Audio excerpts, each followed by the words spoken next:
దేవుడి ముందు మనం కొబ్బరికాయ ఎందుకు కొడతామో తెలుసా?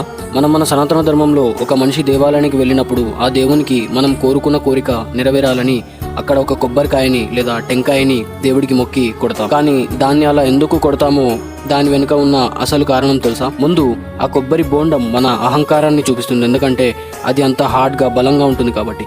ఇక ఆ షెల్ని ఓపెన్ చేయగానే ఆ లోపల కొబ్బరికాయకి ఉన్న జుట్టు మన కర్మలను తెలియజేస్తుంది. మన కర్మలను తీసినట్టు దాని జుట్టుని తీస్తాం.